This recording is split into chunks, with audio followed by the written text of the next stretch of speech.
Good evening, everyone. Today is July 23rd, 2026. Will the secretary please call the roll? Anna Braun. Here. Timothy Cummings. Here. Antonetti Vola. Here. Jamie Falco. Here. Louis Figueroa. Lori Herrick. Here. Lee Woo Hung. Here. Wilbur Pan. Here. Mary Ann Tanios. Here. We have a quorum. Please rise for the Pledge of Allegiance.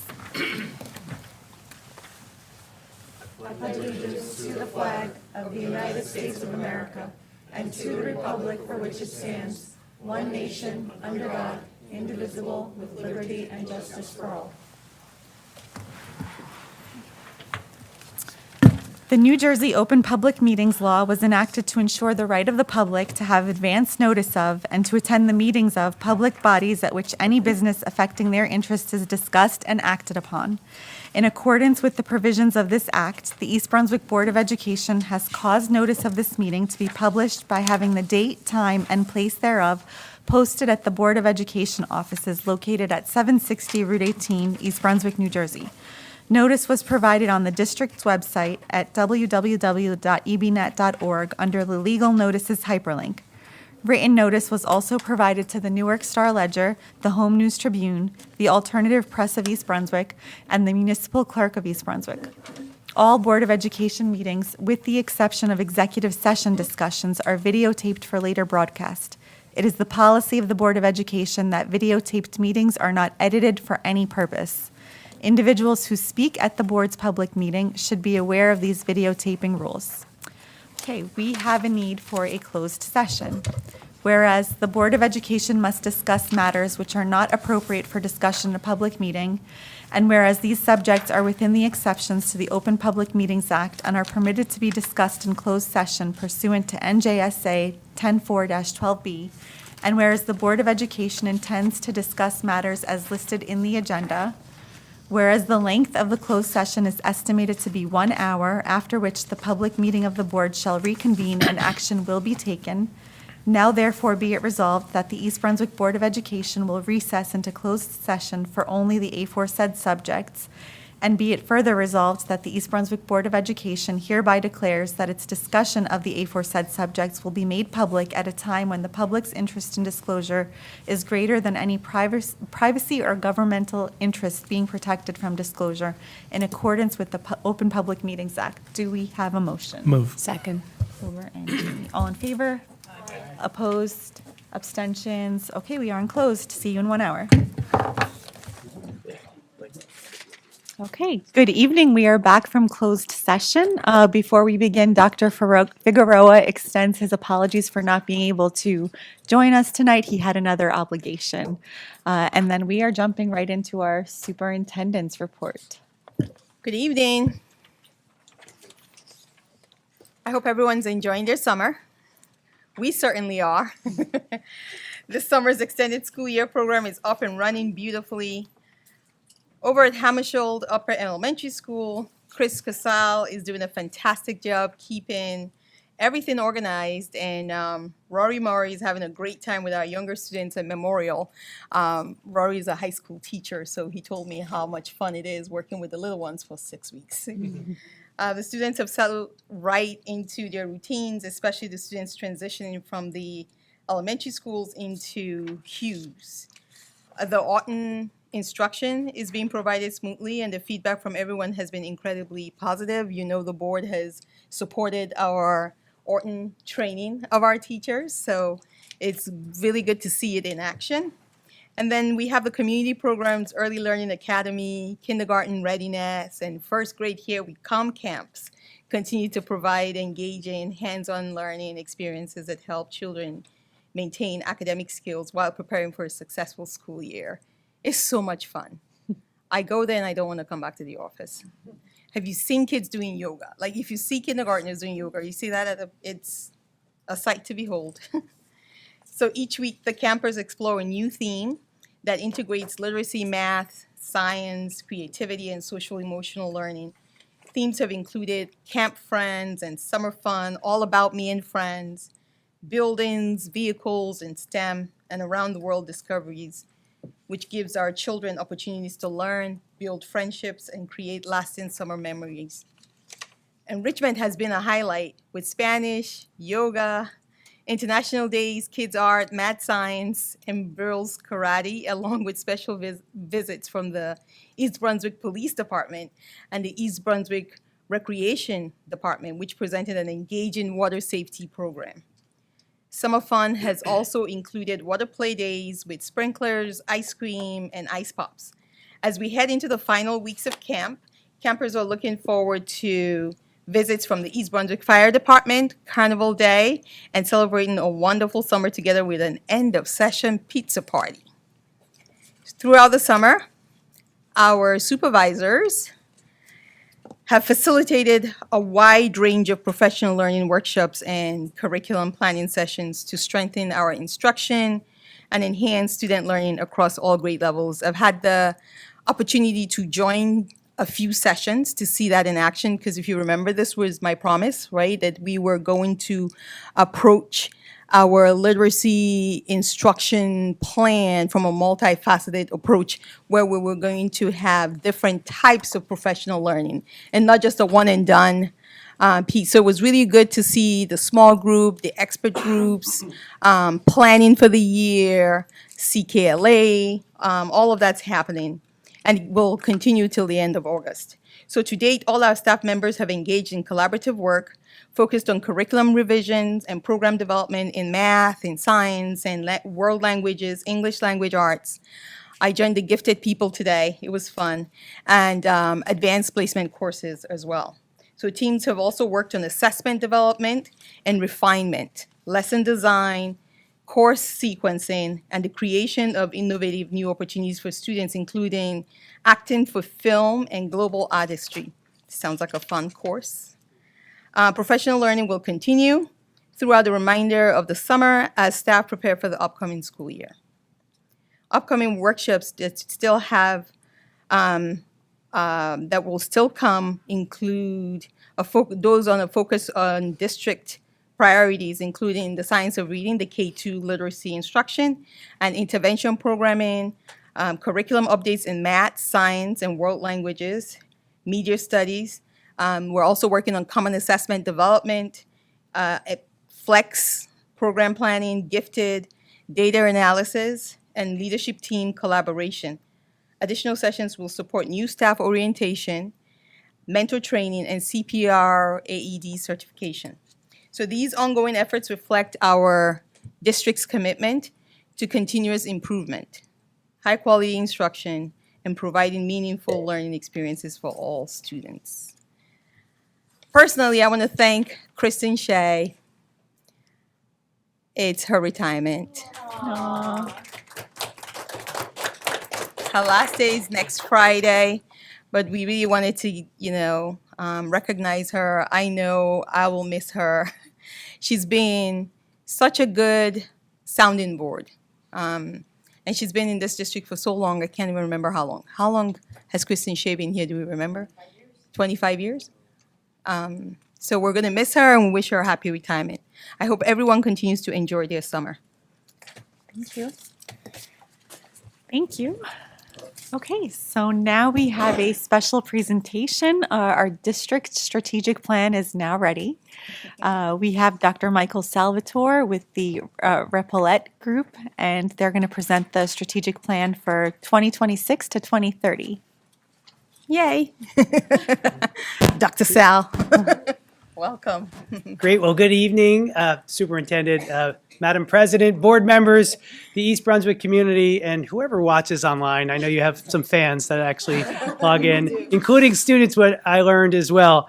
It gives me great pleasure to represent the Repollet Group tonight, along with the president of it, Dr. Charles Ford, and he'll have some comments at the end, but I'm going to walk through because I think over the past 4 months, I fell in love with the East Brunswick community, and a very easy community to really admire. So tonight we're going to walk through the foundational elements of your planning for the next 4 to 5 years. I'll talk about some moments that I've had with some of your team members here, some of your board members, your faculty, your staff. Everybody had a lot to say in the community, which was pretty awesome. And This plan is not really a plan that a consultant came in and baked up. It is a plan generated from the voices, the hearts, the minds of everybody in the community. There's not a word on here that was a template and said, hey, you should use this. It's the voices of the community, including young children, actually, who were involved with it as well. So let me walk through. I know I have like about 10 or 15 minutes, right? So I will do my best to stay on script too, because this is a beefy plan to set a motion that I think you're going to admire and support for years to come. We rooted it in Bruiser the Bear. The bear thing here in East Brunswick is pretty cool. So when I first came in this room, the steering committee, I saw the bear in the back and I looked up. But what's unique about East Brunswick is all the schools have these bear symbols. So in districts this size, you often see the pirates at one school and something else at another. But here, everybody It's the bear. wrapped themselves, their identity around this bear. So we said, why don't we come up with a strong plan, a bold plan that has strength and pride to it, just like Bruiser the Bear. It's funny, the superintendent's like, who's Bruiser the Bear? I said that. You know? I was like, who's that? Well, I said, take a look at Wikipedia. There it is. There it is. So we rooted it in that, and I believe it is a bold plan because it captures the voice of so many people in the community. So let me tell you how we did this. We started with the steering committee, and I would say there was probably 4 people on there, some rotating in. For board members collectively, you had 3 board members actively involved in your strategic plan at almost every steering session. You don't actually see that often. So I want you to know, amazing. Your superintendent attended every session, wanted feedback sessions after, listening sessions. Really involved, something you also don't see. So I love the commitment from the board. Also, paving the way for me to get into schools and hear the voices of staff and faculty virtually, hear the voices of school administrators and supervisors. But my favorite sessions, although I love working with the steering committee, was getting into the schools and talking to the students. Talking to 10-year-old students who are like, we should do something about the finances in East Brunswick.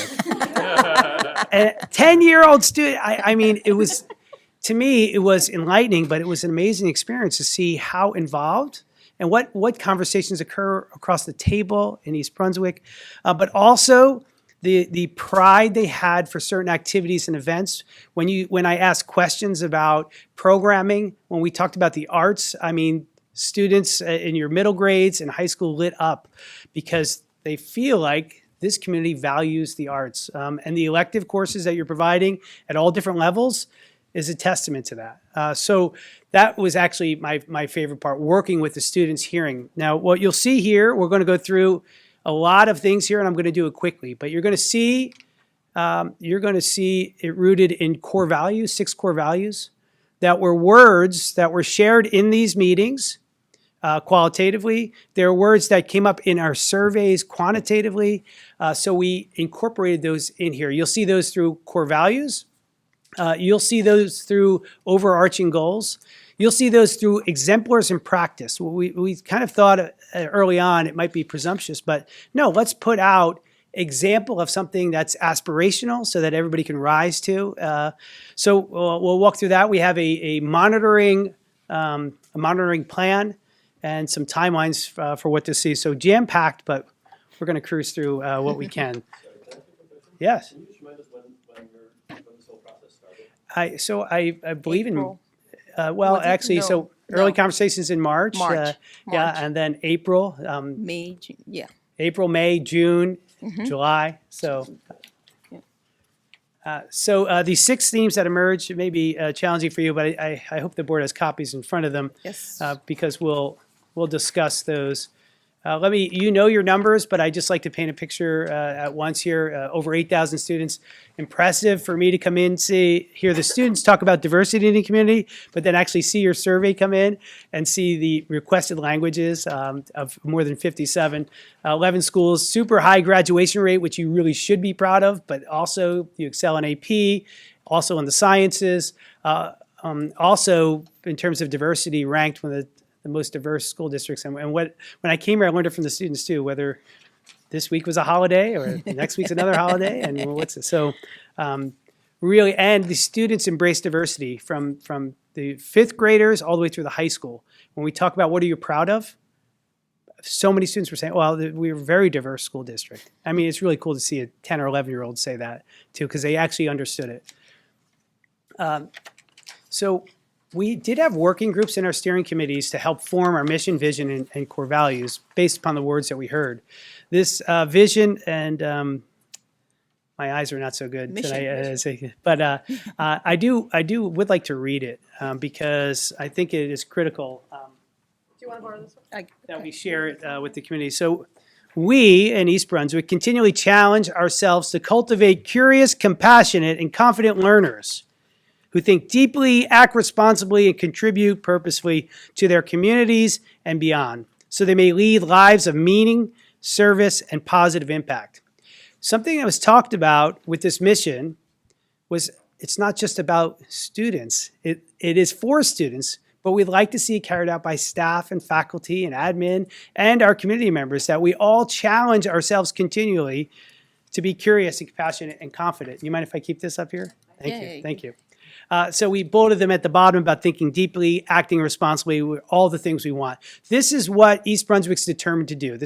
So the mission is, what are we determined to do? So this is what your community is determined to do, what your community is determined to produce. With your mission, when you put your mission in motion in a district, then you're able to see the result of it. So the vision is the mission in motion and what we hope to see as a result of doing these amazing things. Your vision for now until 2030 is a united East Brunswick community. That word united came up, and I will tell you, some of our board members are shaking their heads because these are like, well, we need to have this word in there. And you can imagine the mission statement is roughly 36 words. I think we deliberated over every single word that was in there. No, it's certainly needed. We envision a united East Brunswick community of dedicated staff and families, cultivating a challenging, supportive, and inspirational environment. That was a word they were like, well, don't we want to be inspirational? Yeah, absolutely. Where every student achieves their goals. They graduate with purpose and confidence and a deep sense of belonging. When I met with students at the high school, it's really hard for students to articulate belonging, but they were able to do it no problem. When they were talking about Relay for Life events, when they were talking about clubs or activities, even clubs that they created, this sense of belonging, how to pull people in who don't look like them, don't celebrate the same things they do, don't worship in the same place, but the importance of them to get everybody involved, that came out through these student voice. And a deep sense of belonging and the power to contribute meaningfully to society. We felt that's our end goal, right? That's what we want for all of our children. Let's take a look at those core values deeply. So we'll start with care. From the first steering session, when we created a Wordle. So we asked everybody kind of to add through some technology, one word that stood out for the East Brunswick community. And as you know, your community, the people who work here, many of them also went to school here. They love this community. They want to come back and give back. And care kept coming up. Well, I think we're caring. I think we demonstrate excellence by caring about students. So it came up over and over again. And then the groups defined it as both an expectation and a legacy. That's beautiful right there. That care is not something we dabble in. No, we expect everybody to care about everybody. The exemplar in practice, we did this for each of your core values. So core value 1 was care, is a simple example, welcoming students by name. And this is just simple stuff, but really meaningful. When we talk about an experience for children, it starts when they get out of the door of the car or off the bus before they even walk into school. So welcoming students by name, offering a smile, responding with kindness, so every child begins the day seen and supported. One example of many, many more exemplars to come. When we talk about trust as another thing, this came up, and this one was critical because I think some folks around our table said we have to be rooted in trust because that at times can be questioned. So how do we do that? The definition, I think, is critical to how you become rooted in trust through consistent action by celebrating successes, recognizing the feedback, even if you don't love it, acting with integrity, providing transparency, And this board actually really gets it. From videotaping your meetings to inviting people to come up to student recognitions and so forth. Embracing continuing learning as part of the shared commitment. The exemplar in practice there was when giving or receiving feedback, we engage with good intent. And we use it for constructive purposes. Our words and actions align. Simple. The next piece, which came up over and over again by staff voice, by students, even in our steering committee, was about relationships. It was funny how our faculty members, as part of our steering committee, were talking, well, we are good at relationships. And I was like, well, what does that mean? Share more about that. We build strong relationships by valuing and respecting each member. It's the best way to do it. We recognize that every role contributes to student success, no matter who it is. And that came out in the steering committee. Was like, well, what about the business owner in town? Can they be a contributor? Yeah, they can add to that. We will develop partnerships to ensure that. Does the security officer play a role in that? Yes. Does the secretary? Does the superintendent? And everybody in between. Belonging, which is, I love this as a core value because high school students articulated it, how important it was. You know, East Brunswick's really unique because you have so many clubs and activities at the high school. Actually, like an unprecedented amount. Colleges would love to brag about the number of clubs and activities you have. And the students felt these clubs were essential because it brings about a sense of belonging. Like, what am I here for? I'm part of it. So belonging is not just a feeling or hope students discover. It's a condition created deliberately through equitable access, inclusive design, and zero tolerance for exclusion in any form. That was terminology that we deliberated over back and forth. We're like, well, we can't excuse any form of exclusion in any way. So the exemplar in practice was opportunities exist for all students, staff, families to participate in activities academically and co-curricularly. Again, the zero tolerance for exclusionary behavior based upon anything, race, religion, or diversity, or circumstance. Moving on to our fourth, communication. For East Brunswick, this came up a lot for your steering committee, and it came up in listening sessions. And I think you're trying to do this. You're trying to be more transparent, trying to provide more communication. And you know, that's a two-way street. It's you have to put the message out, but ensure they also receive it as well. Communication is a two-way process built on listening, learning, and sharing. So it's not just broadcast. It's actually developing time to hear what people have to say. Stakeholders receive honest, timely information when their perspectives generally inform decisions. So an example would be what we're doing right now. We went and collected opinions, perceptions, perspectives of thousands of people in the community. This is an example. This is an exemplar in practice. You're coming to a board meeting, sharing what happened as a result of those listening sessions with students and those Zoom meetings with faculty and staff. I'll move on to excellence because this came up over and over again. I keep remembering your high school principal was talking about, I think he was at another high school, a rival high school, and he said, oh yes, East Brunswick was always known for this excellence in the arts and the academics. But you have preserved that. It is your legacy. It's not just a tagline. It is something that you all believe in. So for excellence, it was defined as, it means that every student, this is what we went back and forth to. It's not just for some. They're held to high expectations, regardless of background, circumstance, perspective. But they're also given support to meet them where they're at and to recognize them for the growth that they have along this continuum. I love that you put that together because it wasn't like, okay, we're just going to talk about a specific population, which makes every district proud. I love to recognize your science scores. That's great, but there's other students who don't score that in science, and how are they recognized in some other ways? The exemplar in practice is keeping students at the center of all decisions. Not an easy thing to do, but I think the challenge is for your board and your community here to keep reminding each other of that. Well, how does this impact our students? How does this impact the children in our community? Foster continuous improvement through communication, through excellence, and uphold the highest standards of achievement and accountability, which East Brunswick is clearly known for that.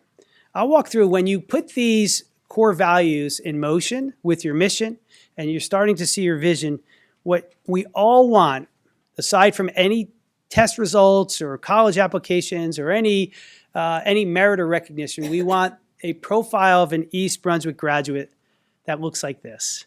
That when care is put into place in East Brunswick, we have compassionate and empathetic students who graduate our high school. When trust is put into motion, we create honest and accountable students. When we develop these relationships through our plan, we create collaborative and respectful students. When belonging is a core value, students feel included and empowered and also extend that to others. And then when communication is something you're constantly focusing on and clear that you want to improve, you create clear, confident, and effective students. And last, when excellence is a core value that drives what you do, it allows students to be driven to achieve and to grow beyond high school. I love this portrait of a graduate here for East Brunswick, actually for every community. The most important piece of planning, so we had some laughs and some disagreements at times, and that's what you're supposed to have when 50 people are around a table.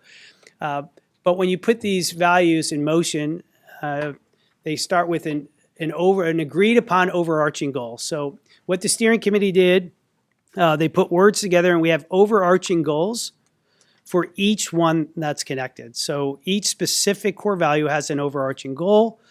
The next piece to those overarching goals are this measuring and monitoring process. This is the critical piece where it separates a plan that sits on a shelf from a plan that actually works. It separates a plan that's a digital file or a picture to something in motion. So this process is what happens next, right? So now we've had these great sessions. I love your community. We love each other. What are you going to do next, right? So it's like, okay, we've got to put something in motion to demonstrate that the exemplar didn't take place once on a Tuesday and we're happy with it. Right? It's something that we expect, and we do that through action plans, because how you carry out an overarching goal is different from your perspective and your role and position in the district. How the superintendent supports care and communication and excellence is going to look very different than how a security officer does it, an instructional assistant, or a teacher. The action plans would be specific. They would be created in schools, departments, and divisions. You would also have a monitoring plan to support your actions. So it's not just, well, I think we should do this. It's actually a metric connected to that. How frequent these things occur, what's in motion, and the most important piece to your core value of communication is reporting out. So when we make progress on our core values and our overarching goals, the community should know about it in some way. So that is the hard work after this. So we felt it was difficult arguing over language, right, or agreeing over language. But the hard part is actually putting this in motion. And this is the blueprint for it. The individuals create plans connected to those overarching goals. There's a catalog and inventory of strategies to do that. Your strategy as superintendent is going to be different from the security officer's strategy. So the cataloging those strategies and monitor those with one goal is that we continually check to improve. When things aren't working, we recirculate. We may have to add more resources. We may have to recalibrate. But that's how this will look in action going forward. The first year will always be your foundational year. I would tell you this, that you have to sometimes create systems that don't exist. You sometimes have to refine the systems that are here. And sometimes there's unlearning that happens, meaning people learned some things for years that they have to unlearn. So this is year 2026. You're putting this in motion to build that foundation. We hope to get you to 2030 where this is sustainable. Good stewardship is good boardsmanship means, hey, I'm protecting the house. And that's your job. All of you got here because your parents are community members, you have children in the district or had, or just really invested in what's happening here. You want to be good stewards. You want to make sure this plan lives beyond a board presentation. So that is basically all I have here. I will turn it over to Dr. Ford briefly for closing comments, but I do, it was a pleasure to work with you all. I've worked with many communities and different school districts. You have something special here. East Brunswick is a really great place to work, and I'm really excited for what's to come here. So, Dr. Ford? Hello, for those of you that don't know me, I am Dr. Ford. I am the president of the Repellent Group. I am here today for two reasons. Number one, to support Dr. Salvatore in his presentation, which I thought he did an excellent job. But the other thing I want to do is I wanted to thank you. I've been in education for 27 years. I've been a superintendent for 14 years. I see what a strategic plan does for a district. This gives you your mission and your vision, and now it's up to you to hold people accountable to it. This gives you your guiding light. It helps you continue your educational excellence that has been the pillar for East Brunswick schools. So I hope you continue that, and I want to thank you very much for allowing the Repellent Group to come in and work with you. Thank you, Dr. Salvatore and Dr. Ford. Any Remark? yes, of course. I want to thank you extra. I am a graduate of the East Brunswick school system, and I really see so much of what was important to me and my friends growing up in this strategic plan. I also laughed to myself when you got to the profile of an East Brunswick graduate. I wish you'd put Dr. Tanyus's face because she is exemplary. Everything, all of our core values she embodies. I'm so proud that she's our board president and we have this vision. So thank you. Thank you, Jamie. That was really nice. Thank you. Thank you. Questions? Antoinette? No.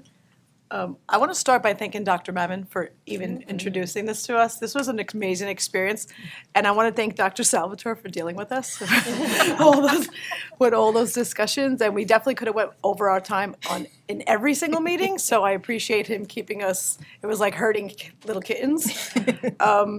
As a mom, if I was just moving into the district and I saw this district plan, if I saw this strategic plan on the website, I would be so excited to be starting here. It'll be on there tomorrow. Right, no. But as a mom who's here right now, seeing that we're collectively, from the superintendent down to the custodian, we all want the same thing for our children. I think it's gonna be really great. You talked about care, and I just want, as a mom, I'm gonna talk for a second. You said, when you walk into the building and they know your name. When I was a Central mom, the security guard there knew everybody's name. And I thought it was so cool that, the security guard knows who we are. But then when I went to Hammersholt and the assistant principal of my daughter's grade knew all of their names, I thought that was cool. But I thought it was even cooler that he knew the names of the students in the other grade that he was not in charge of. And that is exactly what CARE stood for. For me as a mom, I know you care about these kids. So I just wanted to thank you for this presentation, and I really hope that we get there way before 2030, but Calm down. thanks a lot. Anybody else? Oh, Silbert? Oh, sorry. It's you. Yeah, I also wanted to thank Dr. Salvatore for leading us, guiding us through this process. I've had a little experience doing things like that, not on such a large scale, but I know the amount of effort it takes to keep all of us in line. I was just wondering if we could, just one thing that came to mind when I was listening to the presentation, when we were talking about the annual review. I think it bears pointing out, and maybe I'm wrong, but it bears pointing out that the review can actually happen at any time. Right. Yeah, and the only reason I want to bring this up is because I've seen strategic plans being implemented poorly. And sort of like, and there's always an annual review that's built into it. But what I have seen is it goes into the little hermetically sealed box, and then all kinds of chaos happens. And then a year later, they bring it out, dust it off, and said, okay, well, I think we nailed all the things, and put it back into the box again. I know that's not what we're going to do, but I think this is, I think that's worth pointing out to the community, that this is a living document, something that we're going to be referring to constantly, right? Yes, and I think you missed, someone talked about progress monitoring, and I would say even now, okay, right? Like what you talked about, how we will measure progress. We're actually working on what a dashboard might look like. Because when you put it out there, we get to hold ourselves accountable. We're not waiting to be told. And I certainly, we spent so much time on this, and it was triple time to do this work that typically takes 6 months to a year. Would you say, Dr. Sal? A year. We did this because everybody was involved, engaged, wanted it, and stretched themselves beyond just showing up, doing the work. We had homework. We had homework beyond the meetings and being able to. So I certainly, with all that work and effort, and with the board, if you remember, this was one of our board superintendent priority goals. Remember, it was like, we will have one so that we'll have a roadmap. So for me, this becomes my goal for the next year. And I could say confidently that we are already working with all of the administrative team. They've seen this goal.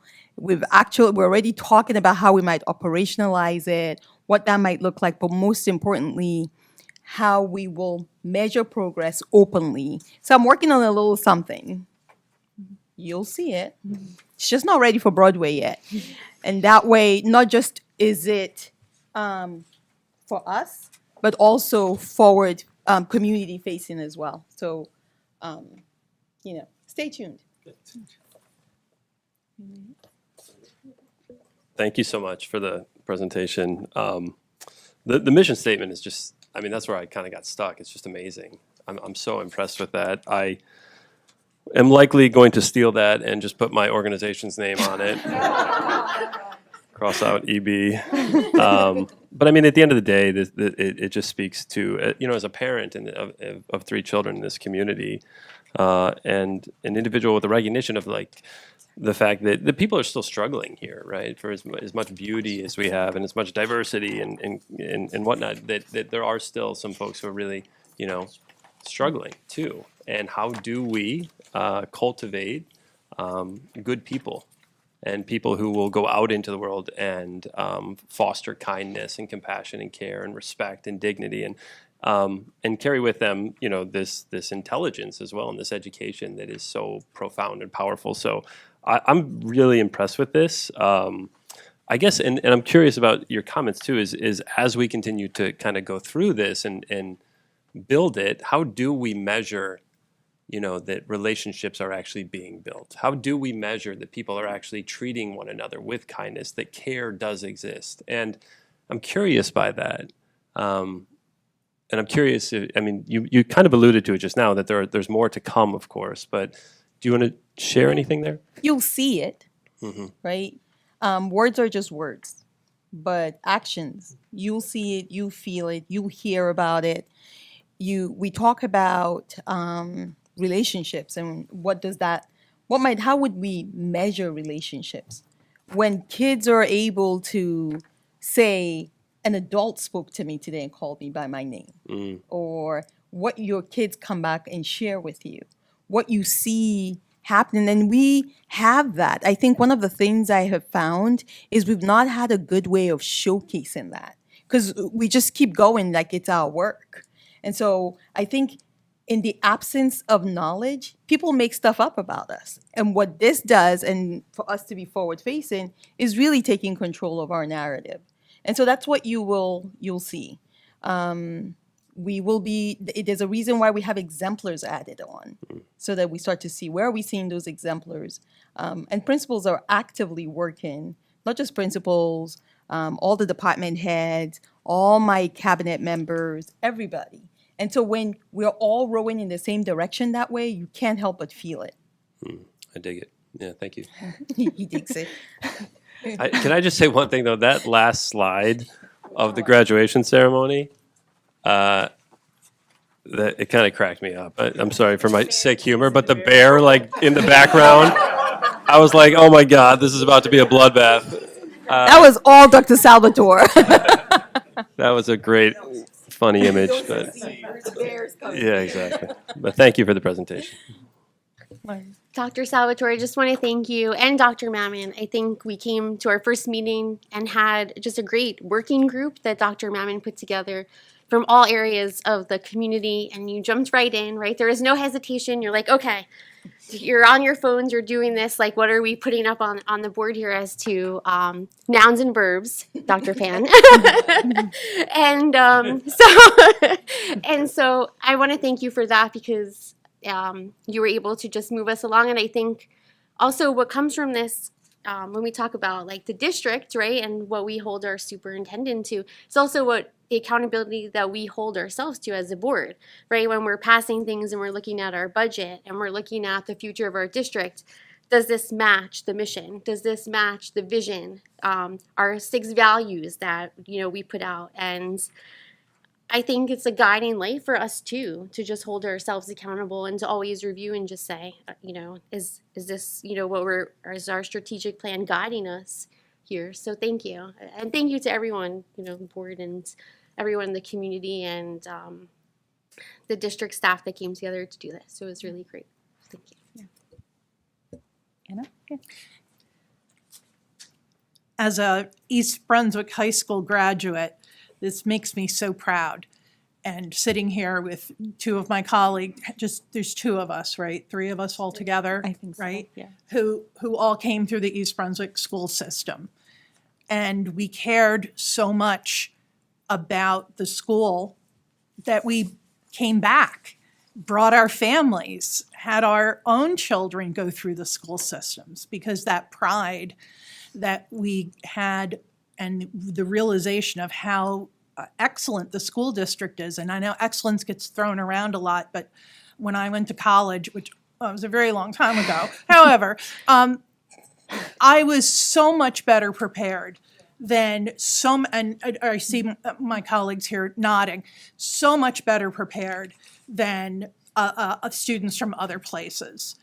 And so that, yeah, this is all this community stuff. It's true. And I was lucky enough to have my dream job of teaching in the district that I went to. And it's cool. And one thing that I do have to say also, my favorite line here, this is not a plan that was handed to the community for a reaction. This is a plan the community authored. Do you mind if I say that again? Mm-hmm. This is not a plan that was handed to the community for reaction. This is a plan the community authored, because that makes all the difference in the world. You can hand somebody, here, do this. This is the way things are going to be. Mm-hmm. That doesn't serve anyone's purpose. The fact that you had so many students, staff, parents, all involved with input gives weight and power to this document. And I liked what Dr. M just said about accountability, because things are different now. Can I say, am I allowed to? I'm saying it anyway, even if I'm not allowed to say it. It is true. Oh, well. Things are different than they had been in the past. I don't remember a 5-year plan. I don't know when the last time one was done. So the fact that we're doing this and we are committed to following through. It's not enough just to throw out, a pretty PowerPoint, but we are all committed to following through on these things that are in this document. Thank you. Lee Wu. Thanks, Anna. Dr. Manuel and Dr. Salvador, thank you very much for bringing this plan in front of us. I have been sitting here for quite a while, and I didn't see any plan, even similar one. So this is great effort. So thank you, beautiful presentation, and it's So I like the mission, vision, United East Brunswick. We have a lot of challenges now. East Brunswick is very, very diversified. People from everywhere with all kinds of background. At this moment, they have different job, different education, different income. So all kind of different people living here. So we put the United East Brunswick means a lot. It's our vision. No matter what kind of company you are working for, either work for township, work for private organization, business, and school, well, one East Brunswick. So that is very big but challenging vision. But I like this one. Okay. As Tim mentioned, yeah, we have all kind of challenge. People in trouble, people struggling. We, as the board, as the school district, will take the lead. We'll try our best to build united East Brunswick. Well, one East Brunswick. We don't have second one. So I really hope everyone living in the boundary of East Brunswick, let's work together for our children, for our community, at the same time for ourselves. Thank you. Thanks, Liu. Anybody else? Okay, so thank you again. This really was a wonderful experience. I think that you also provided an environment where people could feel like they can say what they needed to say very transparently. As Anna just alluded to, like things haven't always been this transparent or accountable. So it was nice to hear what our staff had to say as board members and vice versa. And that's really what I got out of this is the culture that I would like to grow here, an opportunity to continue to do this.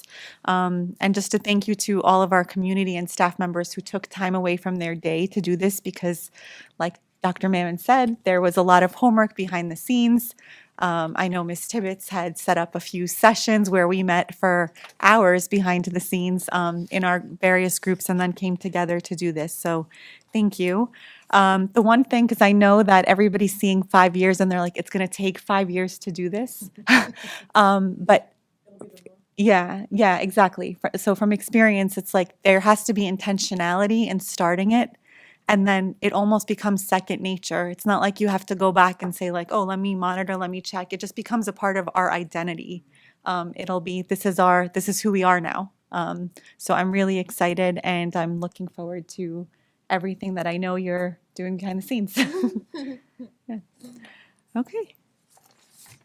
All right, and nothing else on this, right? Okay. So we are moving on to for the good of the cause for the public. The Board of Education recognizes the value of public comment on educational issues and the importance of allowing members of the public to express themselves on school matters of community interest. To protect the privacy of all students and staff, concerns regarding individual students and staff members should generally be addressed by first meeting with the appropriate administrative staff. Public participation shall be permitted only as indicated on the order of business in Board Bylaw number 0164, and shall be governed by the rules outlined in the agenda. If you would like to address the board, please come to the podium, state your name, place of residence, and group affiliation, if any. You will have 3 minutes duration. If there's anyone wishing to address the board this evening, please come to the podium now. Anybody? Okay, going once, going twice. Public comment is now closed. Okay, so we're moving on to our agenda. Board of Education, items 1 through 7. Motion? Move. Second. Jamie and Wilbur, sorry. Okay, discussion? Antoinette? I'd like to talk about the first one for bylaws and policies. For 2415.58, the Title I School Parent and Family Engagement, it stated that the district representation will occur at the New Jersey Department of Education meetings, but it didn't state who would be the one who represents the school district. So who would be attending those? Do you know? Where is that? What page is that on? It's it's policy number 2415.58.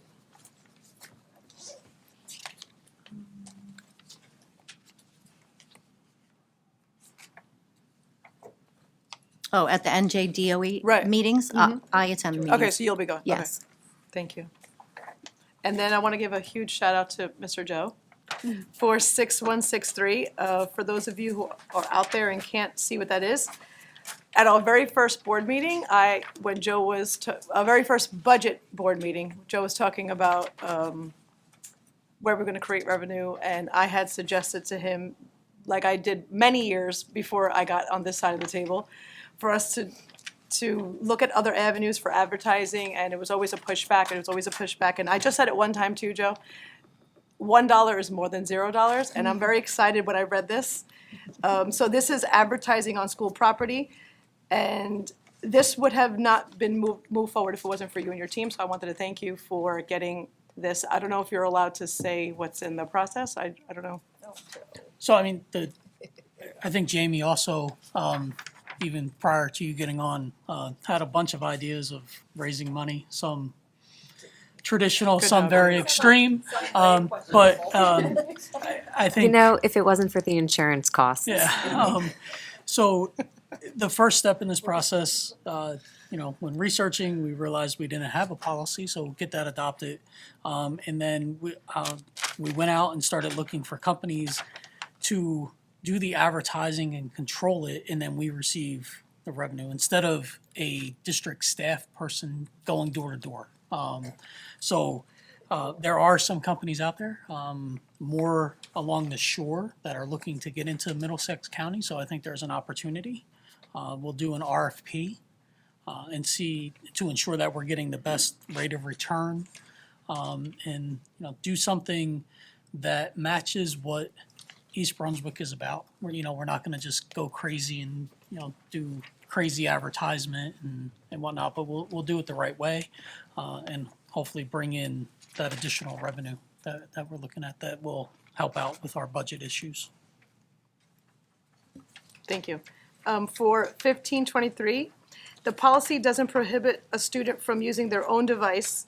So what I'm asking is, a student doesn't want to use a school-issued device. If they have their own device, is the school going to be downloading the software and apps that they need to be able to do their schoolwork? How does that work? Because it's not listed in that. bring your own device, do we? What policy was that? I'm sorry. 7523? Oh, sorry. Last one.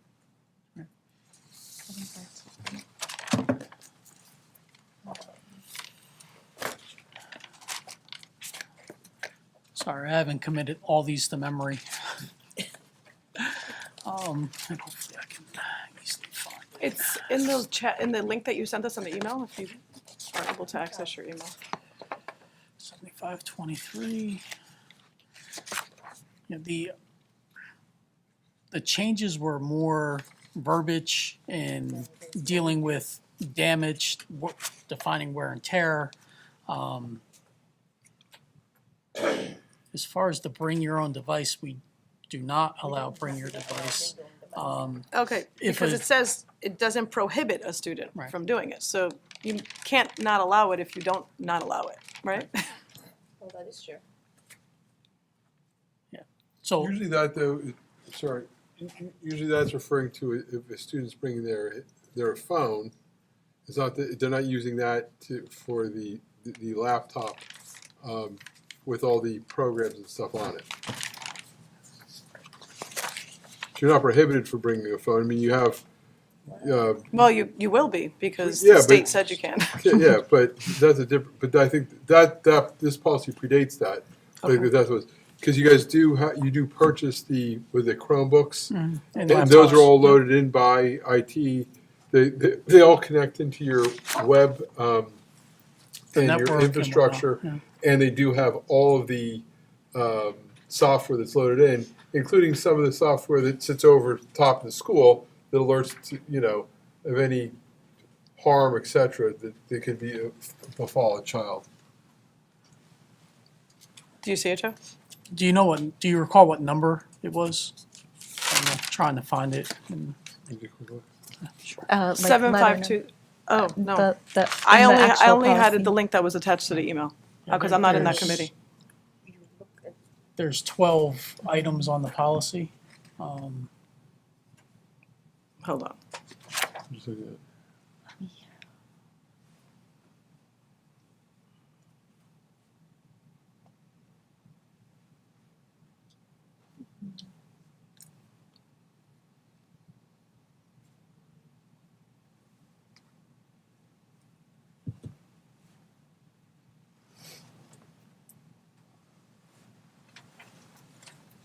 It says, so it's in the last sentence of the second paragraph, nothing in this policy prohibits a student from using their own personal technology device in accordance with school rules and regulations. So you would not be preloading it. I guess that's if you had something at home.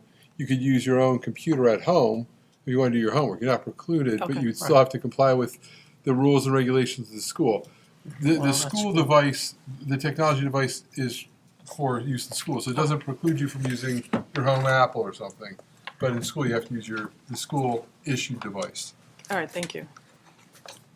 And then my last one, which was 1110, is the organizational chart.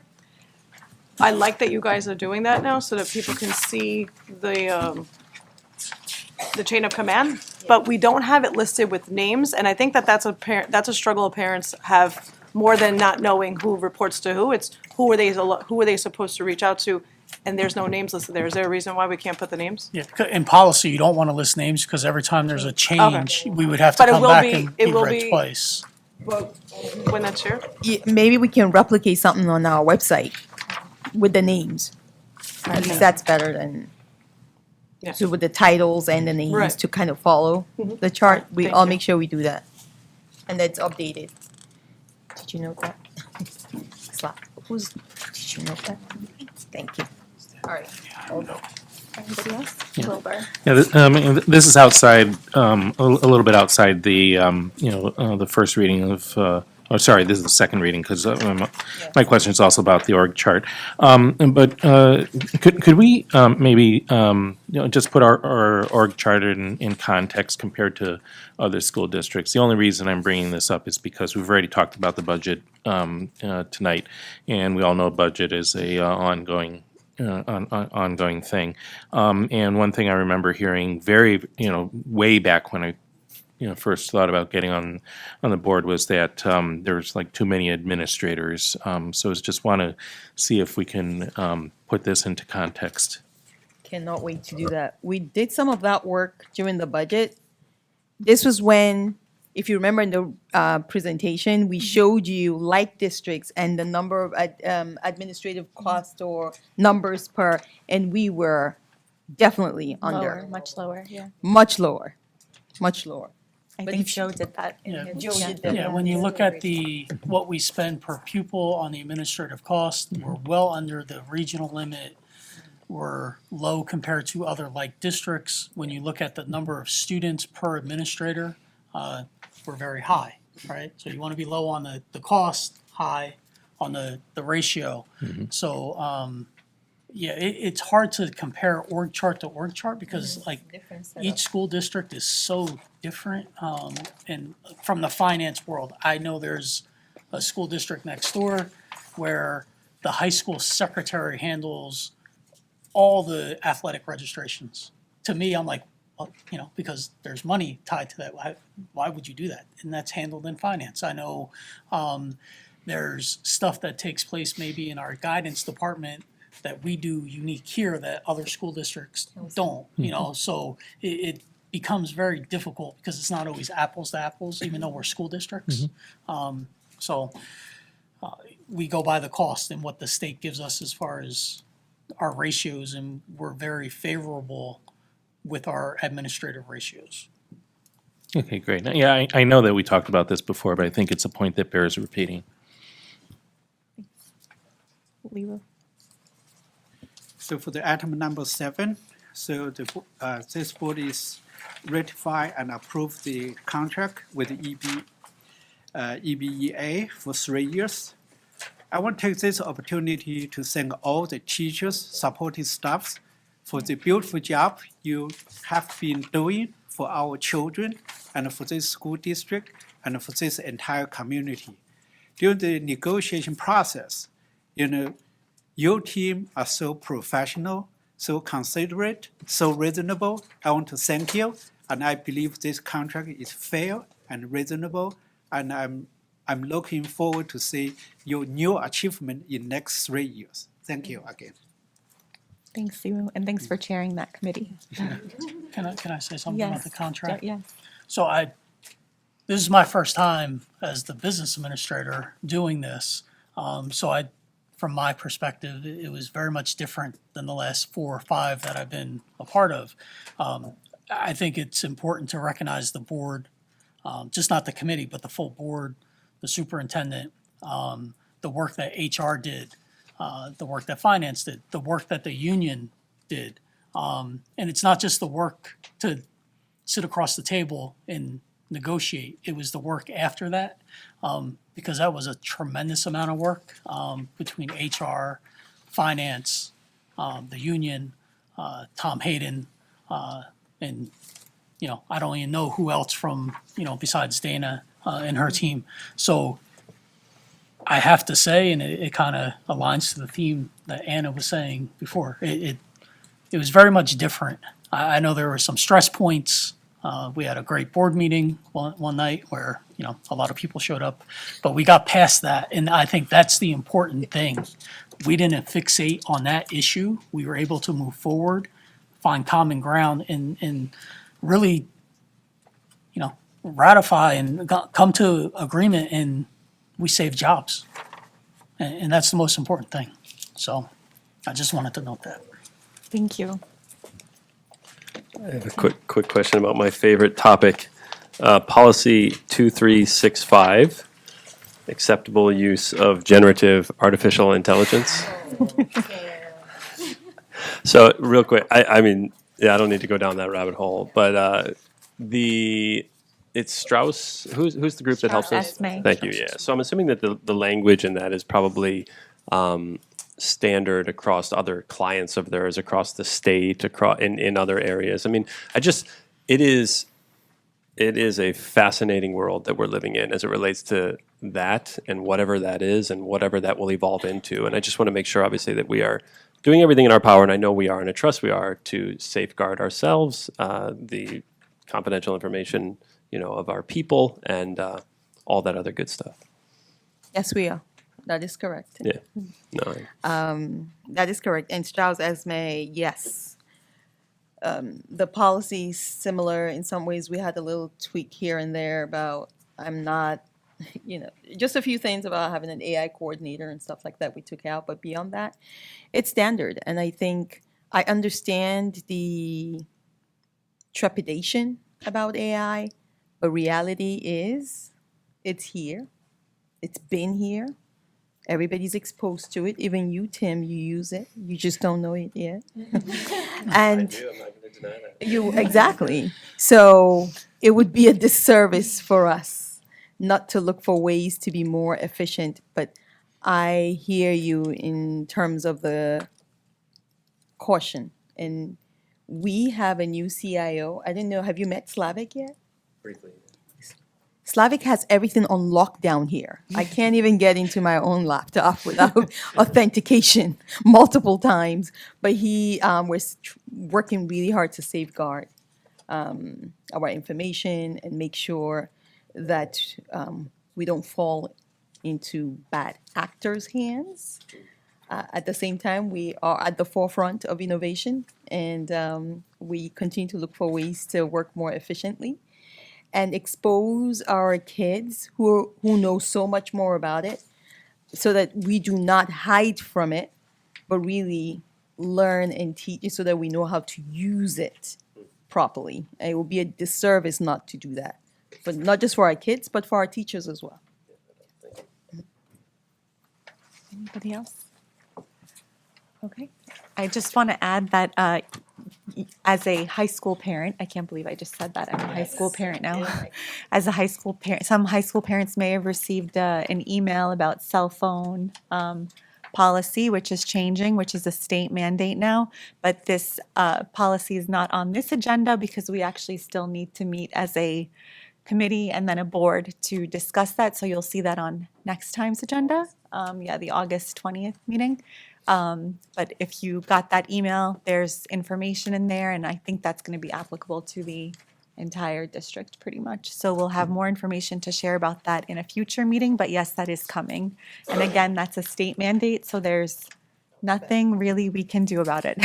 I know that we previously as a board, our current policy states that they're allowed to use their phones at lunchtime, but that will no longer be the case. It is a bell-to-bell ban, yeah. All right, that's all. Okay, so this is a roll call vote. Are we doing this one? All seven. Okay, that's what I wanted to make sure. Yeah, All just seven. know which one you want. Yep. Anna Braun? Recuse number 7, yes on everything else. Timothy Cummings, Yes on everything, abstention from number 6, the minutes. Antonetti Vola, Yes. Jamie Falco, Yes. Lori Herrick, Yes. Lee Woo Hung, Yes. Wilbur Pan, Yes. Mary Ann Tan. Yes, motion carries.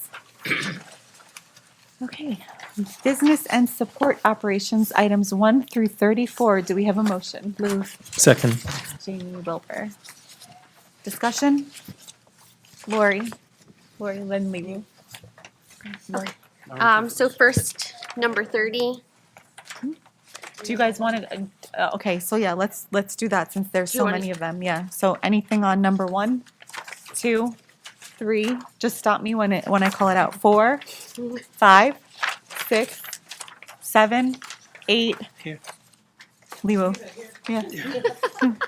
So the item number 1 is a contract with Education Service Center, but there's number 14. There's both a similar service provided to our student. Both are paid by participation paid fee. There's no cost for the district. Why do we have those two instead of focus one? Right. So both of these programs are offered through community programs. Yes. We've always offered two. There's some preference with one over the other. It's been a long time since I took the SATs. So it's just a matter of having options, you know, what fits the parent and the student the best. It's important to note that these prices are deeply discounted if you go through community programs.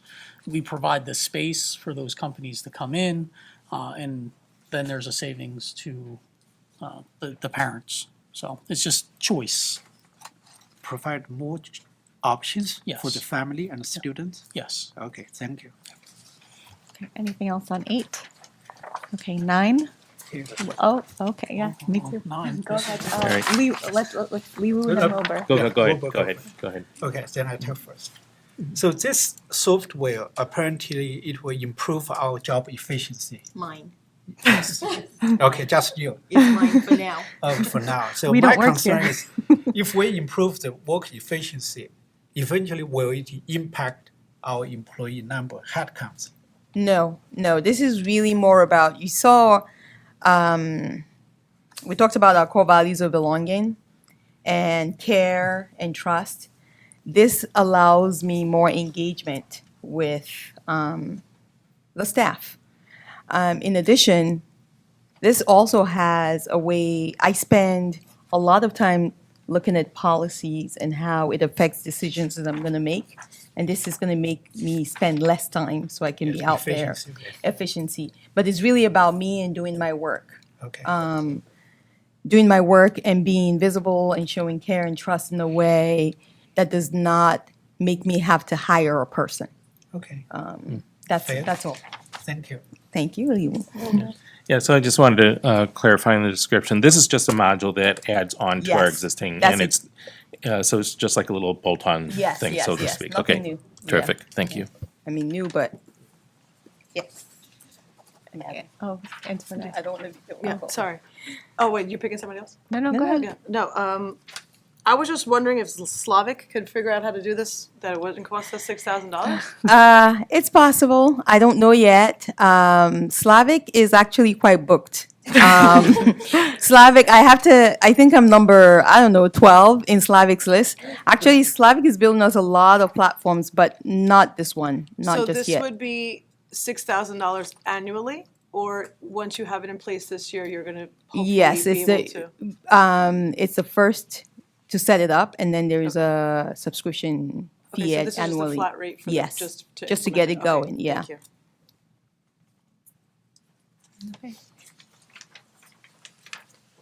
And Dr. Mammon, this isn't gonna take the human out of the, No, actually. okay. So even now, I spend time finding out who just had a baby. I send personal notes. I don't want to say everything that I do, just to make sure that they know that we care, we see them, we wish them well. This gives me an additional way. they're my own words, but it helps me organize, right? So I'm not sitting there every day trying to figure out whose work anniversary is today, what's coming up this week, what policy do I have to look at? It allows me to kind of query and see what our policies are. And you saw, even with the first policy meeting we had over 70 pages worth of what we had to go through?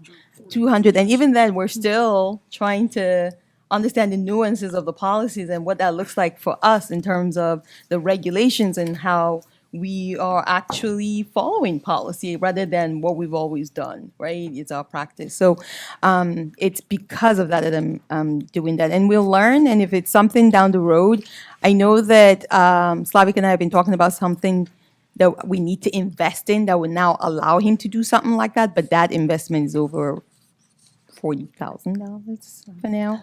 But like I said, Slavik is busy. Everybody, he's building us a lot of platforms. In fact, one of the ones, now that you're asking, is part of the one that I want on the website. So you'll see. So there's a lot coming up. Yeah? Okay. Anything else on 9?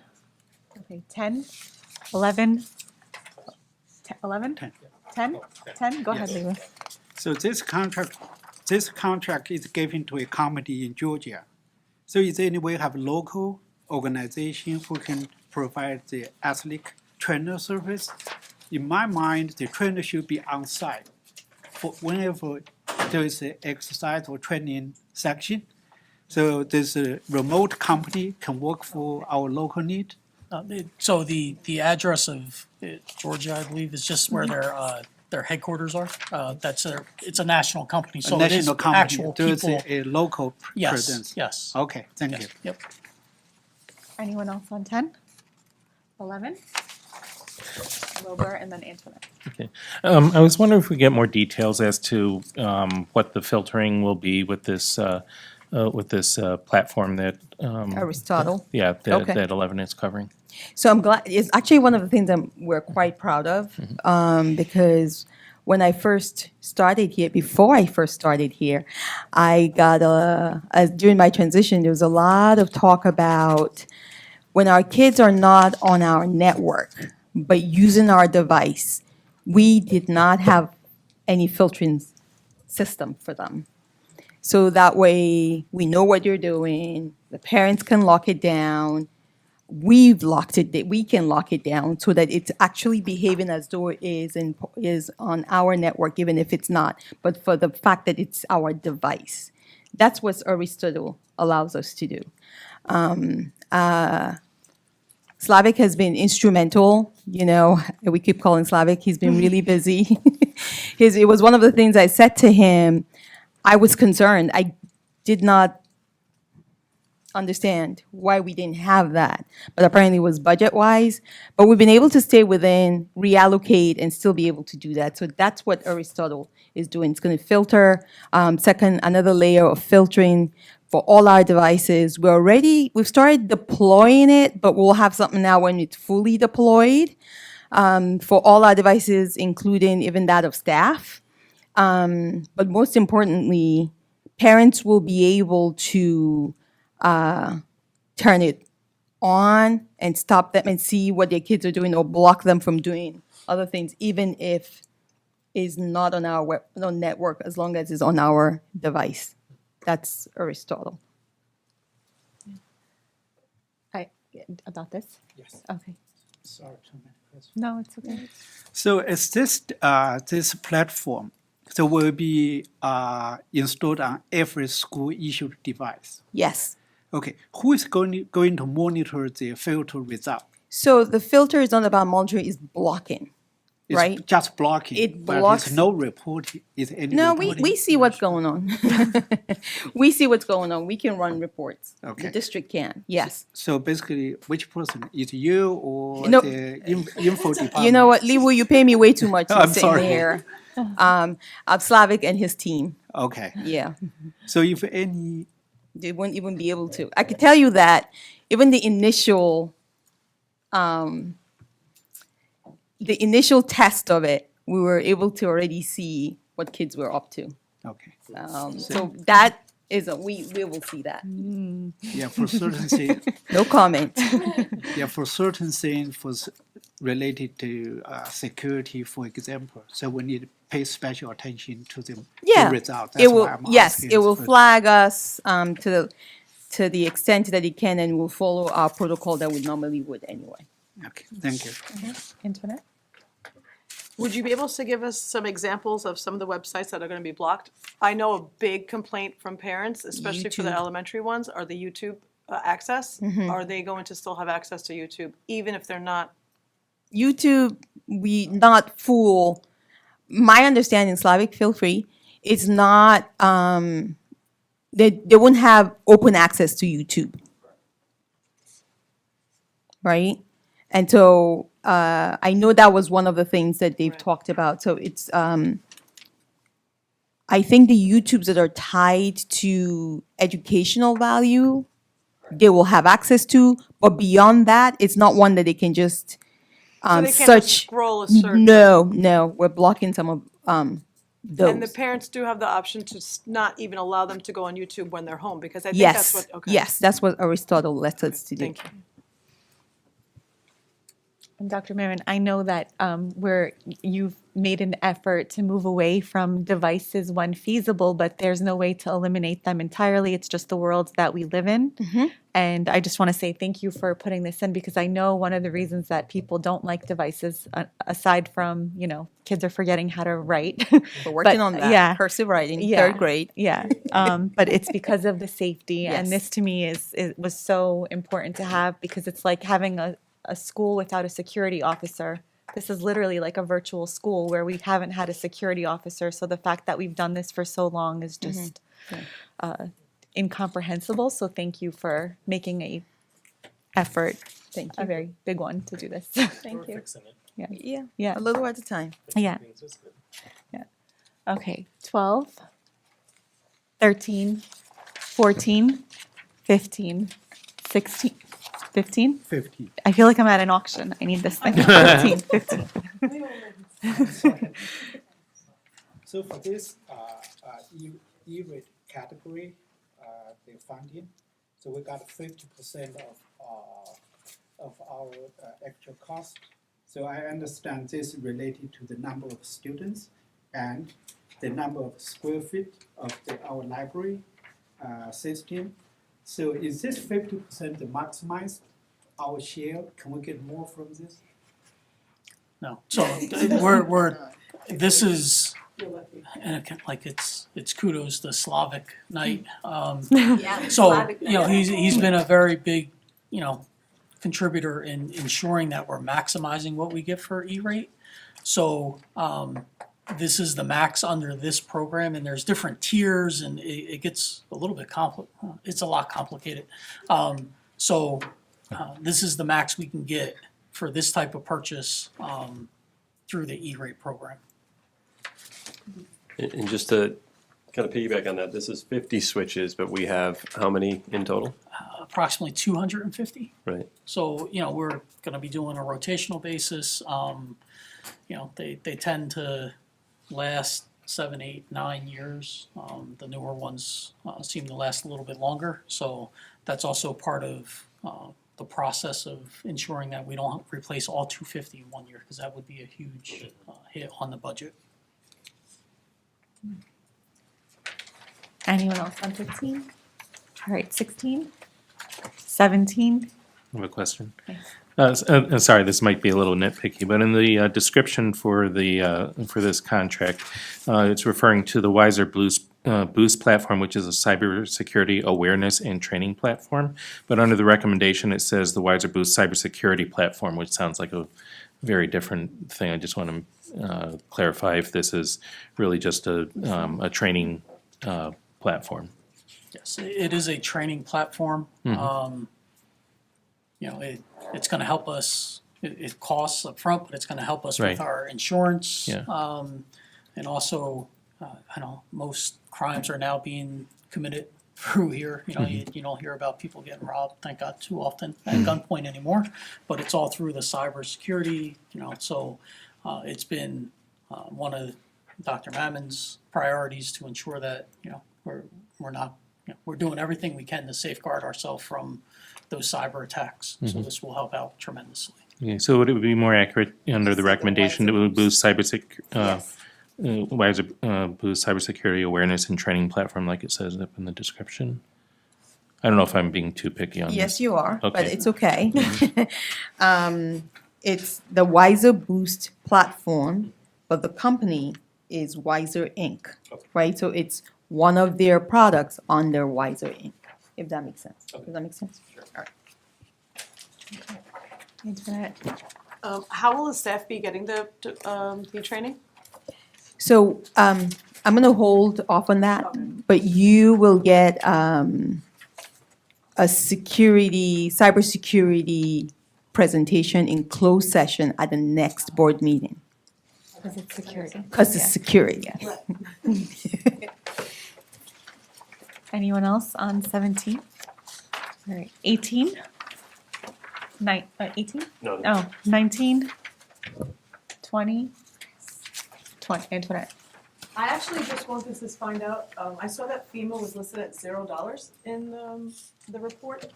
I was wondering if you guys ever got that reimbursement that Tara had submitted for.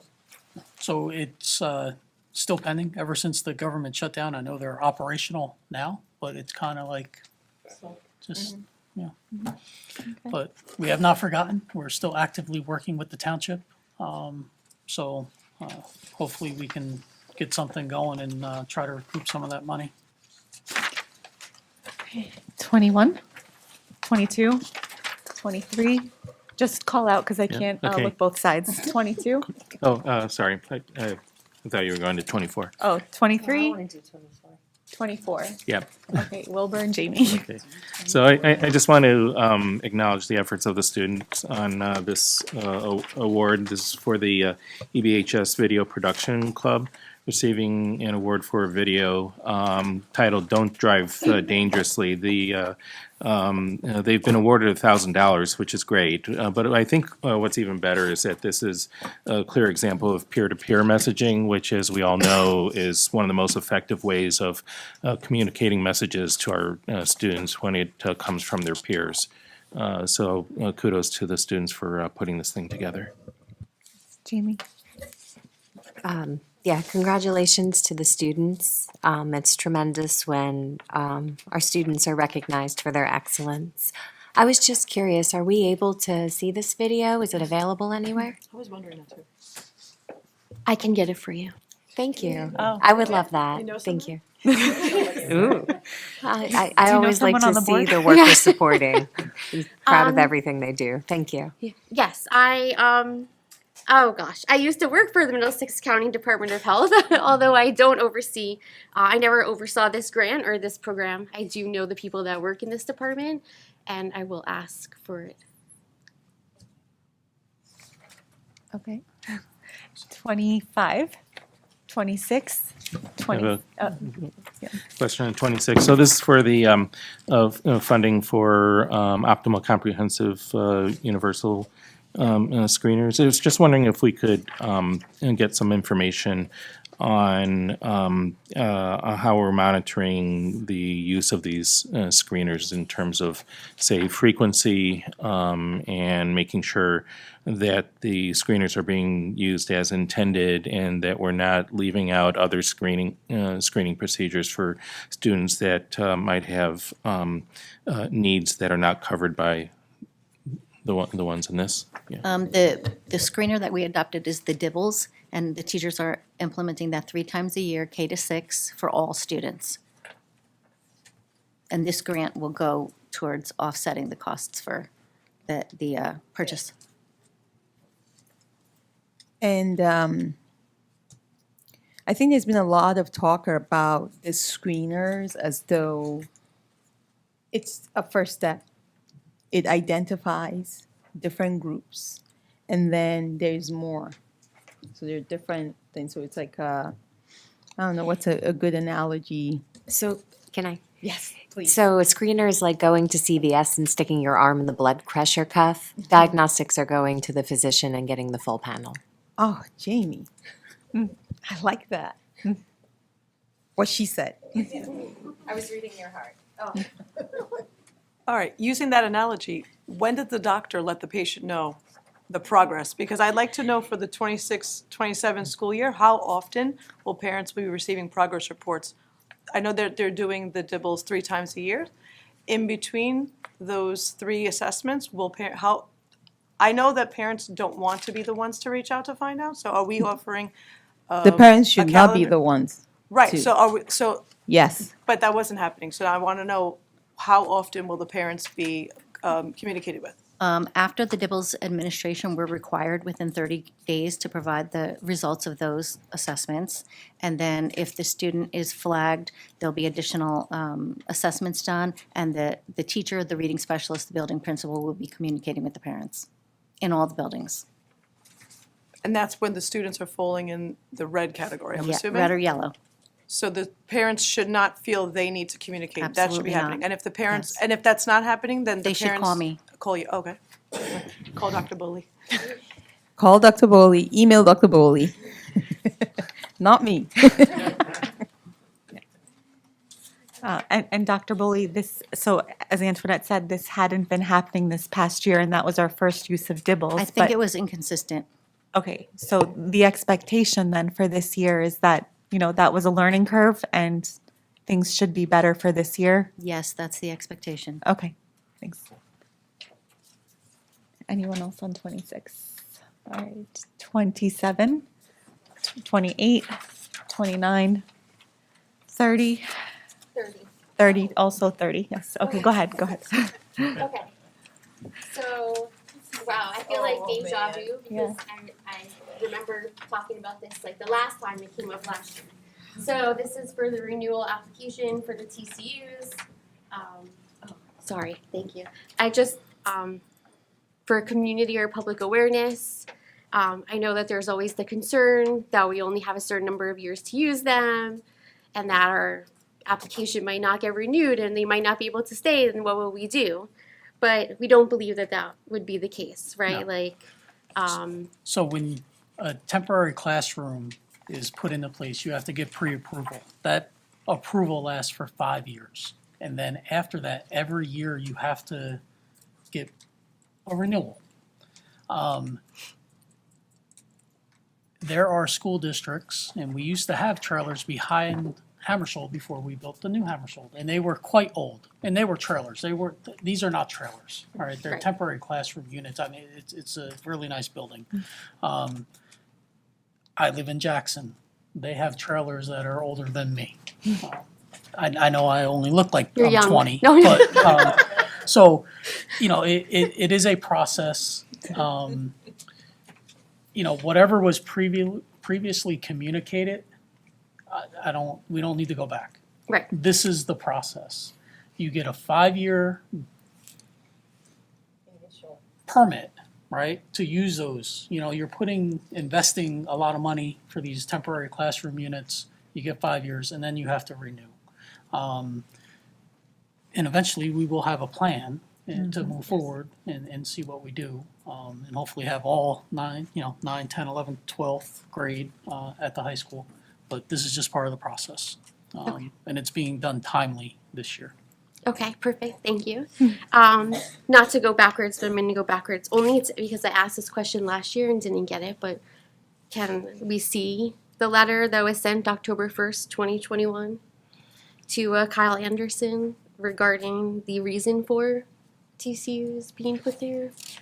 I can do my You best to can find see if it. you can find it. Okay, thank you. And then, Dr. Tenuous, I know at one of our recent meetings, we talked about the high school and some early discussions. I know our next step was going to be to have the architect or other people come and talk to the board. Yeah. And just wondering time frame on that. The architect will be here at the next board meeting. Perfect. Based off of various questions and to take the previous presentation that I did to the next level. Right? So that's planned for the 20th. Okay, awesome. Thank you. Thanks, Lori. Jamie? Just a quick comment. When we call these temporary classroom units, these have infrastructure though. They have plumbing, they have electrical. It's just not a poured foundation per se, or like a block foundation. So that kind of makes some of the differentiation of why they're called temporary. Yeah, they are actually on a block They are. foundation, but they're not permanent. Sure. You know, they're connected. It's not like the students have to leave one unit to go into the next. There's a hallway. There is all the infrastructure. I believe there's 26 units in total, but you wouldn't be able to look at that structure and say there's 26 units. It looks like it's one unit. Sure, and that's was kind of my point. I think, some of us haven't seen them, like I've never set foot in them, but understanding what they are, I think is important. They are set up to be comfortable. They are able to endure beyond the 5 years because we have the infrastructure supporting it. They're nicer than So- the building, Yeah, actually. of course. Yeah, I won't make any remarks. I never disparage our schools. I just remember before the high school buildings were connected, so, Yeah, yeah. yeah. And Oh, I never did nefarious things behind the gate, don't worry. I was not a gate kid. You know, Yeah, the gate, we'll have to take this offline. This is not board appropriate. And when we were at school boards last year, they actually build full buildings out of these. So I think that word temporary is subjective to what you intend to use them for. Because if they were intended to be like a full story building, that could be there forever and you wouldn't have to file this. So I think that letter was probably based on intent, not on what the building is actually capable of, to Jamie's point. Yeah. Quick question, can we arrange for a tour of the high school in advance of the next meeting? Yeah, we actually. Sure, yes, I would love that. Can we include the maintenance team on that tour? Sure, Or we can make member. that happen. Cool. Yep. Can we go in the basement and, No, you There's cannot. a basement. there's not a basement? No. There's a basement. Can we, okay, that's We fine. don't We have a Did basement? you have a basement in the We high have a school when you were in high basement. school? We have a basement There's a lower gym. No, in the high school? in the high school. Isn't that where the old swimming pool was? No, that was, oh my gosh, I did not just say that. That's sorry, Evelyn is staring me down. It was a legend, just legends, that's all. Yeah. I'm like, there's no planet? I don't know. All right, anything else on 30? Okay, 31, 32, 33, 34. Okay. This is also a roll call vote. Okay. Anna Brown, Yes. Timothy Cummings, Yes. Antonetta Vola, Yes. Jamie Falco, Yes. Lori Herrick, Yes. Lee Woo Hung, Yes. Wilbur Pan. Yes. Mary Ann Tanya. Yes, motion carries. Okay, we are on to curriculum and instruction, items 1 through 4. So moved. Lori? and- Second. Oh, Wilbur? Lori and Wilbur. Okay. Antoinette? Same as my other question, I just want to know how and when the staff will receive the training. For those of you who don't know. What item number? Number 4. It's it's the contract for Jen Aline Associates. The staff development program provides professional development opportunities to meet the need of the district's diverse learning community. Yeah, this is actually specifically for, I'm gonna let, but this is specifically for our administrators. Okay. It is to help our administrators recognize literacy instruction, what good literacy instruction looks like. Walkthroughs, questions to ask, how to pull that data. Because don't forget, we talked about how we were going to address our needs that we saw in multiple ways. So we're training teachers, they're coming for summer training. We've done CKLA adoption. We are filling the gaps here. So as leaders, we also need to kind of fill the gap, because it's not like I have a supervisor in every building or a coach in every building, so it's all hands on deck. But we can't ask people to do what it is that we have not spent time to kind of define, so that we're speaking a shared language and we can recognize and do that work together. So this is actually specifically for our administrators to help out. Administrators of the elementary or upper elementary also? For the most part, we're starting with the elementary, But- but she will provide instructional coaching for the administrative team and help us really actionalize the strategic plan. I like it. So I'm pretty excited about working with her. Yeah. Okay, anyone else? And would it help so that these are some of the things, because I keep hearing Mrs. Ubola talking about when is this happening, when is this some of the things that the board would like to see us report on? Like say quarterly or something? Will that help? I think it would be helpful because we could even share the feedback that you're getting in these workshops, so, Okay, yeah, so All this way right. at least the parents know what's happening. okay. And just one thing that came to mind, it would be good to also just report on, try to quantify the training that's been, that's been done as well. So whenever this report, say we've done 12 hours Okay. since the last time, because it's always good to, I think, put numbers on this, this sort of thing. Okay. Anybody else? Okay, so this is a voice vote. All in favor? Hi. Aye. Opposed? Abstentions? Motion carries. All right. Human Resources, items 1 through 3. Move. Second. Jamie. Wilbur, Jamie. Okay, discussion? No discussion. How's this Walden University agreement working? How's it working, Nicole? It's fine. It works great. So we have an intern coming in, a social worker, and they go to Walden University. So we have an agreement with the college about what we will provide, what the college will provide, and to ensure the student is the student. So it's early stages. This is the first time we. Yes, early stages. Right? We're in the early stages of this. We haven't worked with them in the past. We have not worked with No. them That's what I in the mean. past. Okay. Yeah, thank you. Oh, it's okay. Yeah, thank This is you. the first time we're working with Walden for this program. Cool. Thank you. It's a real school. I got my postgraduate degree from there. Lots of, really, it's, I have it on my diploma and everything. You know, we have a number of teachers who have gotten postgraduate degrees from Walden. Awesome. All right, I think this one is a roll call vote. Anna Braun, Yes. Timothy Cummings. Yes. Antonetta Bola, Yes. Jamie Falco, Yes.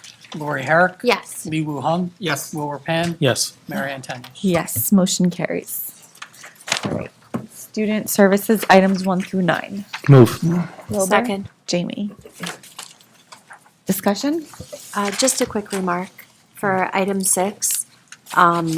It's really nice to see that we have the ability to be inclusive for everyone because students may have different learning abilities based on sight, auditory processing, and being sensitive to that, having contracts that take care of our most vulnerable makes me really proud to be in this district. That's all. Thank you. Thanks, Jamie. Anyone else? Wilbur?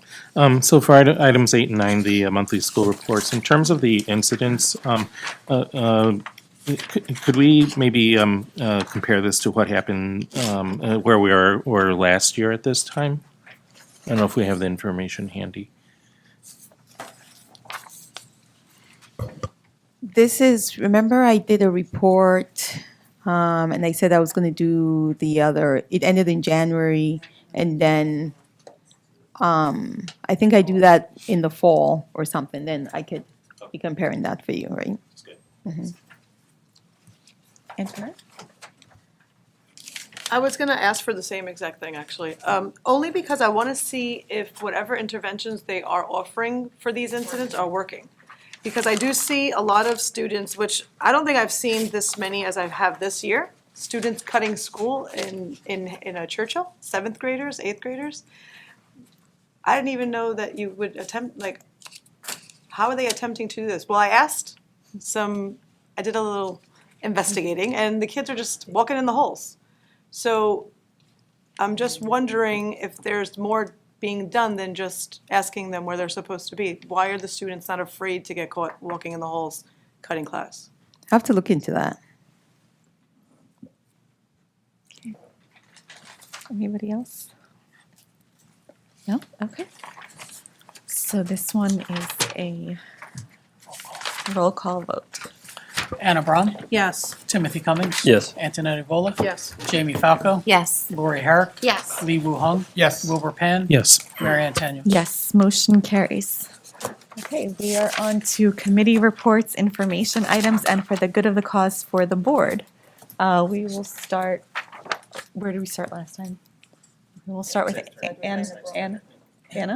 Okay, Anna. Okay. First of all, happy birthday, America, 250. Okay. While the fireworks and symphony orchestra performance were, rained out, the orchestra and the fireworks will be happening on Labor Day weekend, so that has been rescheduled. And just a little history nugget here, that George Washington walked through East Brunswick. It wasn't East Brunswick at the time, it was just Brunswick.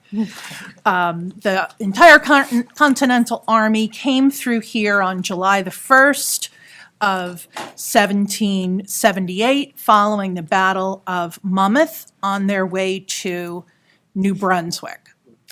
Not only the Continental Army, but my heroine, Molly Pitcher, also came through here. Okay, that's it. Hence the Molly Pitcher Inn. Huh? Hence the Molly Pitcher Inn, right? The Molly picture. Oh, Molly Pitcher. Yeah. Yeah. Thank you. Lori. I enjoy your history tidbits, Yeah. nuggets. Thank you. I leave here a little smarter. So I have a bit of a lengthy report because I'm going to give our subcommittee meeting notes from our curriculum committee meeting that happened on June 22nd here at the administration office. It was attended by board members, parents, administrators, and teachers. We looked at some old topics or old business from May. We continued our discussion regarding the timely return of student assessments. The administration reaffirmed its commitment to ensuring that assessments are returned to students in a reasonable time frame. Departments will continue developing expectations over the summer to ensure consistency across grade levels. The committee discussed the continued development of common assessments. Departments will be working over the summer to create more consistent assessments so that students will be working, so that the students enrolled in the same course receive the same assessments regardless of teacher. This will provide opportunities to better analyze student performance, identify common areas of misunderstanding, and make instructional adjustments where needed. The committee spent significant time discussing assessment practices, including the impact of midterms and finals on instructional time, mental health, and grading. It was noted that preparation and testing accounts for approximately 16 instructional days each year. The discussion focused on balancing academic rigor with meaningful assessment practices. Feedback gathered from students, parents, teachers, and administrators suggested that traditional midterms and finals may not always accurately reflect student learning. The committee discussed a shift towards more frequent, meaningful assessments throughout the school year that provide ongoing opportunities to evaluate student learning, monitor mastery of content, and inform instruction. This approach would allow students to demonstrate their understanding over time while maintaining the high level of academic rigor expected in our classrooms.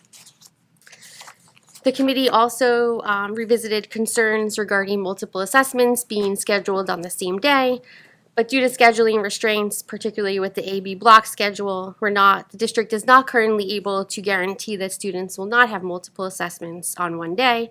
However, there is a commitment to improving communication and coordination among departments and teachers to minimize these occurrences whenever possible. And I do want to say, based on the teachers and the feedback given at our last two subcommittee meetings, it has been that they feel that they've lost time to just network and talk to each other as teachers and staff over the past few years. And they believe that that has been a hindrance to them, right? Because they can't talk about, best practices for kids, how work is affecting them. And so I know there's a commitment on behalf of the administration and Dr. Mammon to ensure that, network and opportunities for discussion is provided for staff. We talked about block scheduling. So we discussed feedback regarding the current AB block schedule from both Churchill and East Brunswick High School. Information from focus groups that included students, teachers, staff, parents find that the longer instructional periods are challenging in terms of maintaining engagement and focus. Students are worried about missing work when absent, pacing challenges, while also recognizing that the additional day between classes can provide more time to complete assessments.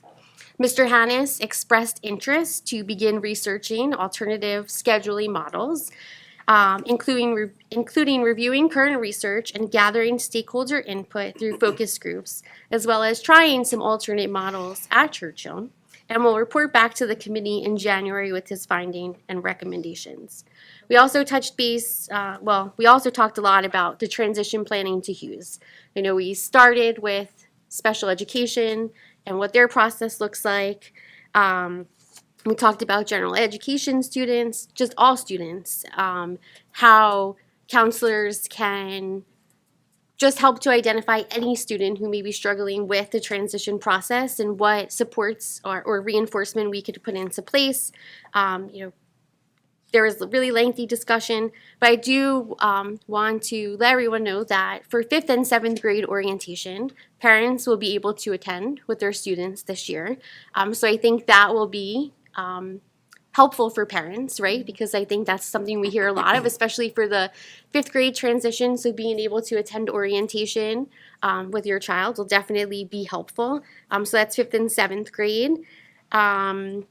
The administration at Hughes also emphasized that the first few days are really intentionally focused on helping students become comfortable with the building, navigating classrooms, understanding arrival and dismissal procedures, not necessarily like what are you learning, how's your, finding your locker, opening your locker. They just want the kids to be comfortable with the building, the layout, and getting to your bus. At the end of the day, getting to your classrooms, finding your homeroom. So like those little things are what's really important to them. And so they really talked about making sure you celebrate those milestones with your student because they just want to try to make it stress-free. We don't want kids to be stressing about lockers in the first few days at Hughes. Counselors talked about how they gather student feedback regarding the transition, and that a lot of students report very positive experiences once they adjust, frequently providing feedback that supportive teachers, friendly security guards, a welcoming school environment, and increased independence help with the transition. They actually, one thing I remember they said was they were happy they didn't have to stand in line anymore. So like that was kind of cute. And then we kind of ended our meeting talking about student device usage, and we were kind of just beginning the conversation. We shared examples were shared illustrating how technology is currently integrated into classroom instruction. We discussed balancing technology with paper and pencil instruction, particularly in science and other content areas. We want our students to be hands-on. We ended our meeting at 8 p.m. promptly because it was a very busy week in the administrative world with graduation and a lot of end of the year stuff going on. The curriculum committee will not meet during the summer.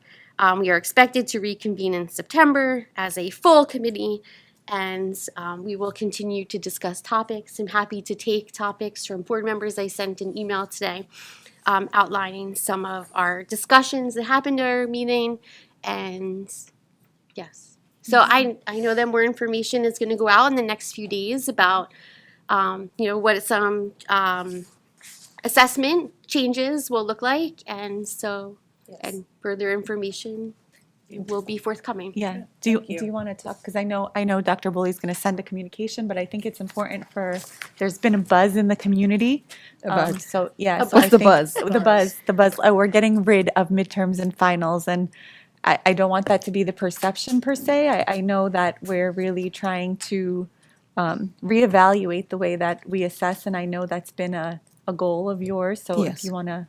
Yes, and early next week, I believe, I know we were going through over communication that would go out to parents next week. It is not so much getting rid of midterms and finals, but really looking at, is that what works best for our students right now? It doesn't mean that students will not take assessments. All those high stakes assessments continue: PSATs, SATs, ACTs, AP exams. But we want to actually assess kids more strategically, tied to standards, common benchmark assessments. Right now, our midterm finals account for 20% of a grade. And we just don't feel that that is that is good for our kids now.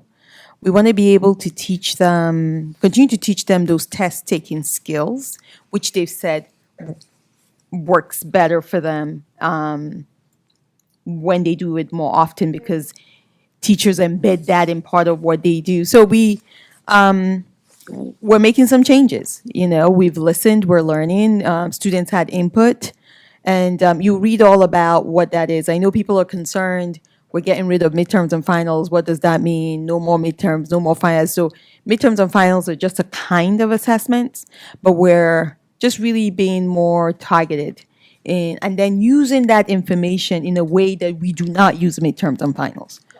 And I think that bears saying, right? So we're spending all this time doing this assessment so that it can inform the teacher's next steps, so that it can give us a profile of our kids in terms of what they're learning. Not only, and we're not doing that in isolation. We have Linkit, a platform that's going to help us really create a profile of a student, tying not just their assessment, but their attendance, the behavior. It gives us a more holistic picture of our students and what we can do to support them. So I'm really excited that this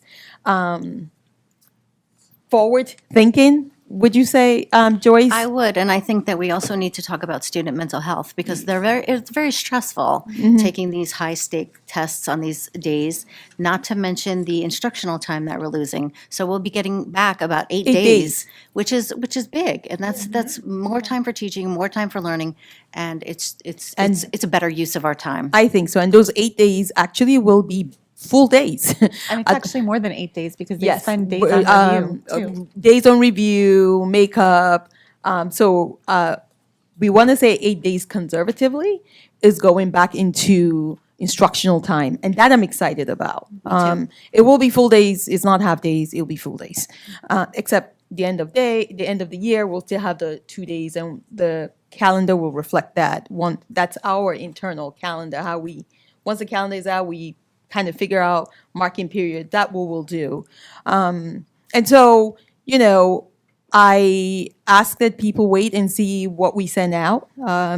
Dr. Bowley will be sending communication out early next week. And then we'll continue to kind of address that. And you'll see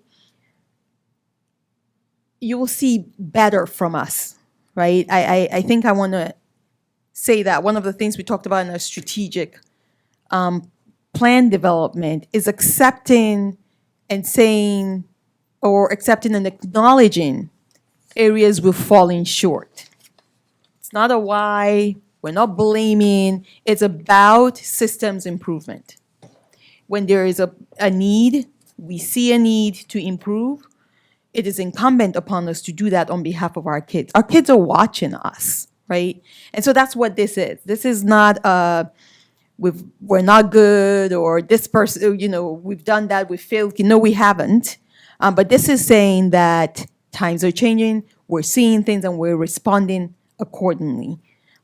Mental health, it really, and there are other ways to do it. So I think we're one of the last in the county still giving midterms and finals, school districts. Yes. Yeah, that was discussed at our committee meeting, looking at other schools, the outcomes that they've had from eliminating it. I know we talked, Dr. Bashir had really convened focus group with students over time, parents, teachers, staff members, and they talked about it. And I know that some of the student feedback was, I don't even study because I don't think I'm going to do well, right? I'm a poor test taker. And so it's going to bring down my grade. I already know that. So they go into it negatively thinking. Some students said, I study for the test. I study my review packet. And then when it's over, I forget about it, right? So that, like, they're using those resources to study for that test and then it's over. But how else can we, having discussions and hearing from students to say, like, I'm not a good test taker, but I should be able to demonstrate my knowledge content in other ways, right? And the same when we look at how college tests or trade school, right? Like, those are hands-on or giving a presentation, demonstrating your skills. Like, how can we do that for students when we're supposed to be forward thinking? How do we provide the opportunity for them to have that space too, right? And I think in addition to that, one of the things that was really telling is what some of the students had talked about in terms of that the midterms, getting ready for the midterms and finals is not where they learned not where they learned the test taking skills. That the test taking skills and the aptitude and the habits of mind happens in their day-to-day classroom interactions with your teachers and how your teachers engage them and get them prepared to think. And so that's what we want to really kind of hone in on. So.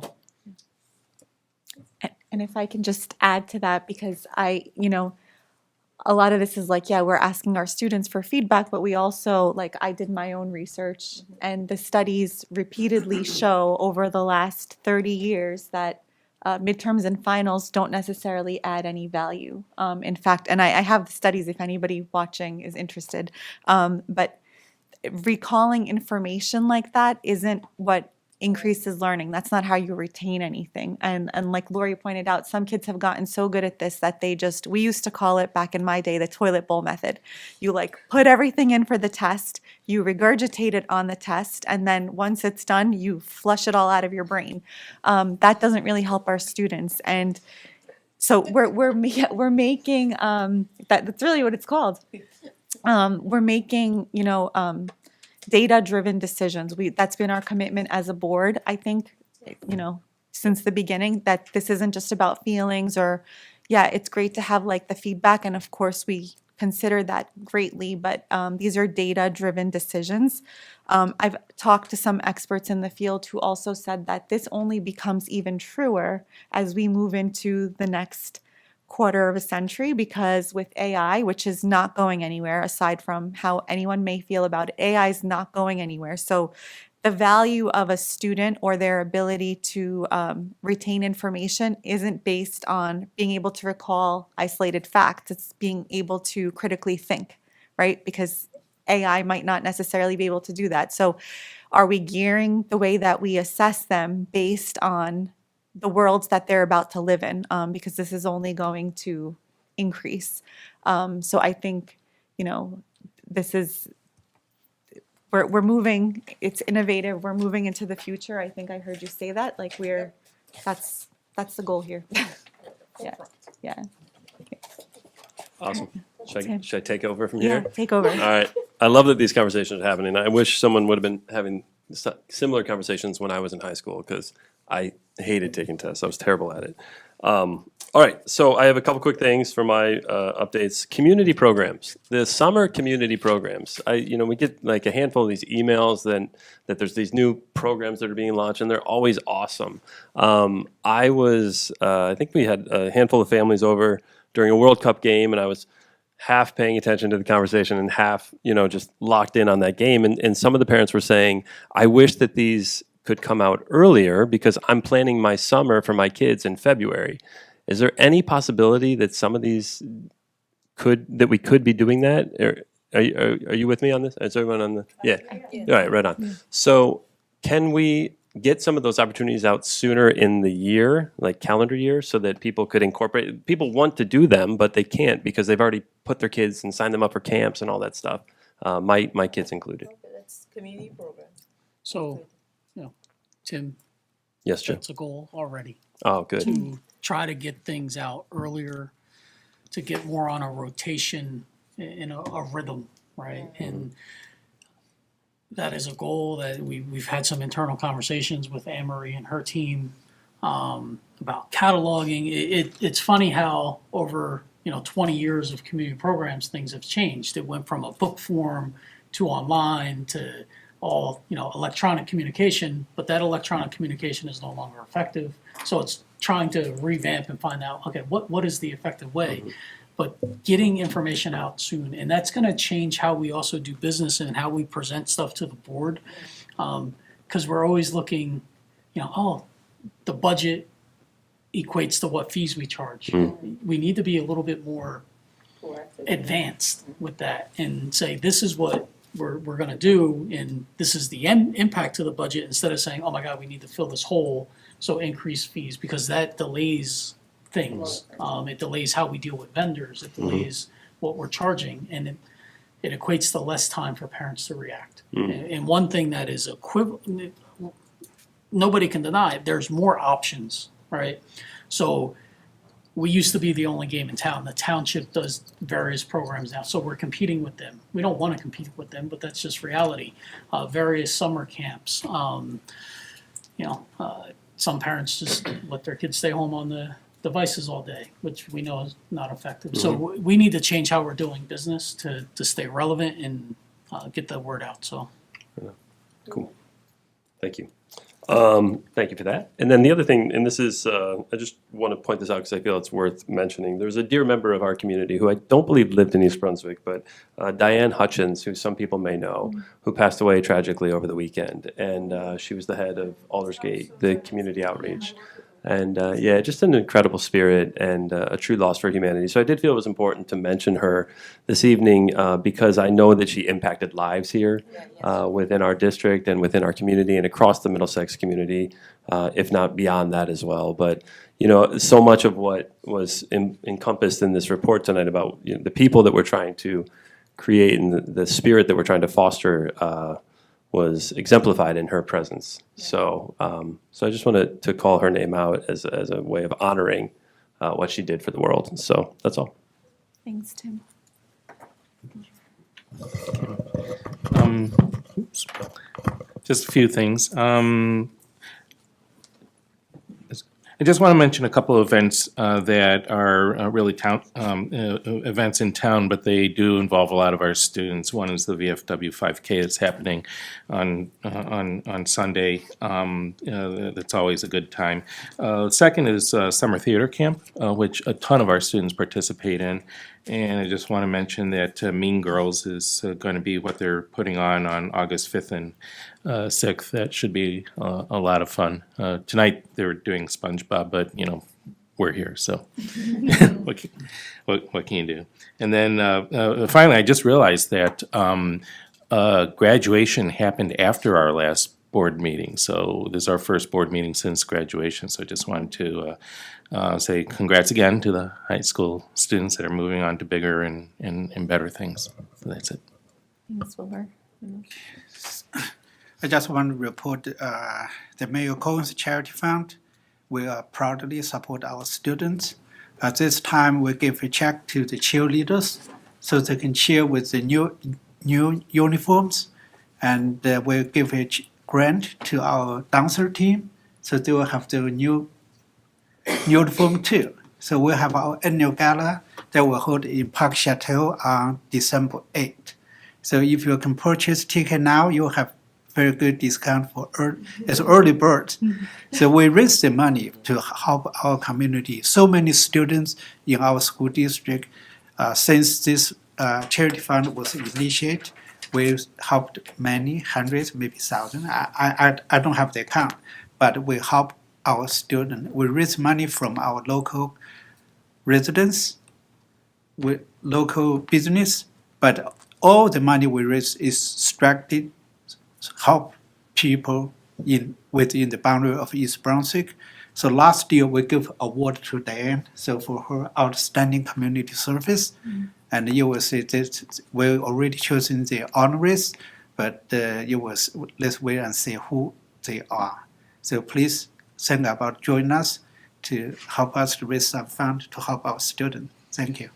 Thanks, Lulu. Jamie? Just to piggyback on that, the charity fund usually does sell out. So if you're interested in attending, get your tickets early. As far as there was a policy meeting on June 23rd.